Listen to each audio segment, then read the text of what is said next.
everyone. Today I'm reviewing Avenging Son by Guy Haley, and this is book one in the Dawn of Fire Warhammer series. So, really, this series is aiming to be the next Horus Heresy group of books. I wonder if I would have set out to read all of the main numbered novels in the Horus Heresy series, now at 54 books, or 62 if you include all of the current Siege of Terror books, had I known how many books would simply be in it. The books in the Horus Heresy series are of variable quality, unsurprising given how many different authors and how many different threads there are of that series. But more modern Warhammer perhaps lacks the mythos of the Horus Heresy. Long-time fans were excited that finally the events of the Horus Heresy were getting looked at in greater detail. Space Marines aren't all there is to Warhammer, but it's hard to deny that they're a principal part of the story and appeal. And the Horus Heresy is a story which sets them against one another and ends the Emperor's dreams of continued unification and progress. Games Workshop would love for Dawn of Fire to emulate it then. One where die-hard fans want all of the short stories, anthologies and supporting material. And a series where even non-die-hard fans begin buying them all up, or buying more than they probably intended at first. The problem is, I think, that this series may struggle to do that, particularly if the quality of the book remains at the level of Avenging Son. You see, there's a problem with this book. We know that the return of the Primarch, the Pariah Nexus, the Great Rift have all happened, and Dawn of Fire is supposed to be the series that takes the story further, or at least acts as a conjunction of these myriad events. But these are some of the exciting events, and they've mainly been covered in the Rise of the Primarch supplement, or novel series and books such as Watchers of the Throne, Indomitus, Dark Imperium, and others. That doesn't mean that Dawn of Fire could not have more exciting events, but I feel that this first book lacks the exciting plot points of these other books. Really, Avenging Son takes us to the Imperium's response after Dark Imperium and some of these other events. Okay then, some filling in and stuff needs to occur for us to build interest to move things forward.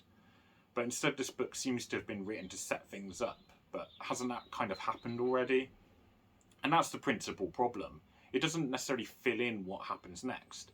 We have a lot of auspicious, dangerous and unexpected events happen, but they've all just happened before and outside of this book really. And the events here, in this particular novel, just seem routine.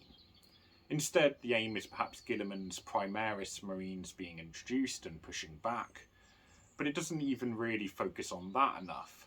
In fact, I'm not really sure what the focus is meant to be, it just seems confused. So let's cover why it seems to have that lack of focus. Firstly, Avenging Son covers far too many different characters and smaller events. Who or what is really important and why? I suspect some of this will be answered later in the series, but we have no way of knowing who we need to follow and pay attention to closely because the book jumps around too much. I understand that this is to introduce them for later, but it doesn't make for good reading here and now, and that's never a good feeling when investing the hours to read a book. We know Belisarius Cawl is a seminal figure from the Rise of the Primarch supplement, but then he only pops up briefly here.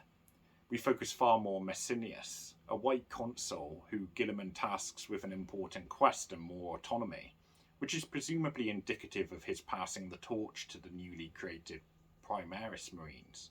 Or Fabian, an official of the Administratum, who's an interesting and humorous character.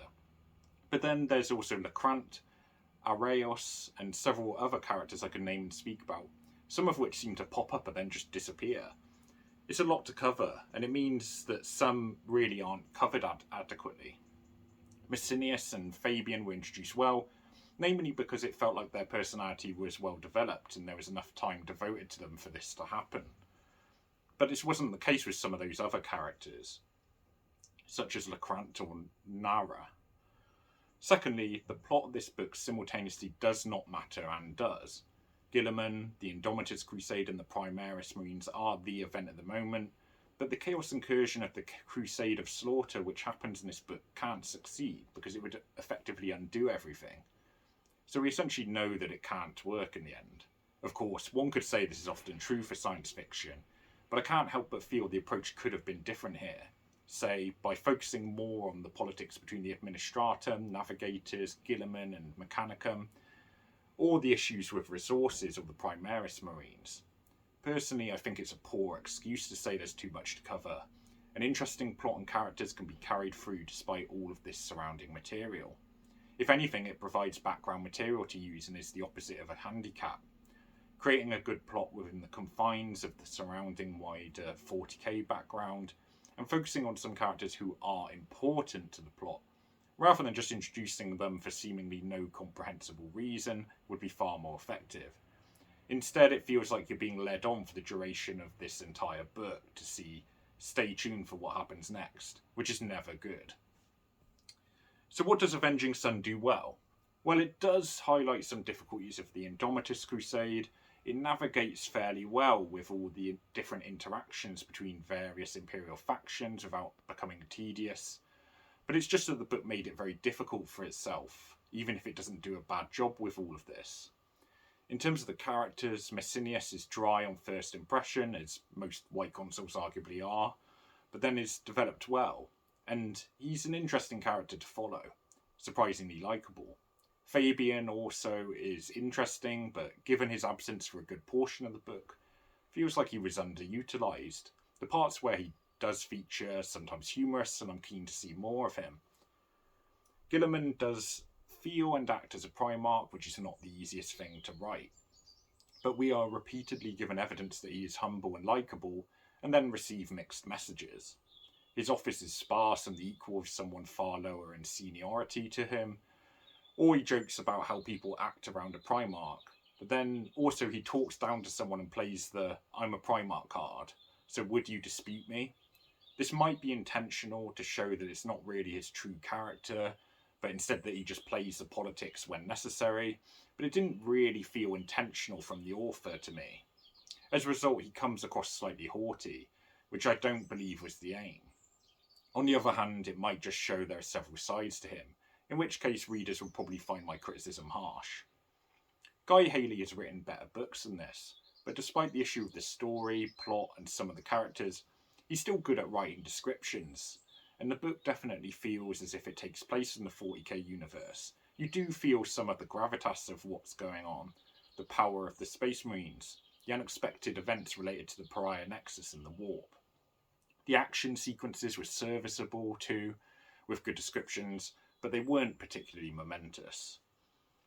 The first narration of the audiobook was quite poor, making Guilliman and the Space Marines sound really rather comical, and has thankfully been updated and replaced. So in terms of final score, Avenging Son fails because of the choice of approach. It's not the worst book I've read, but it does feel disjointed and just a stopgap.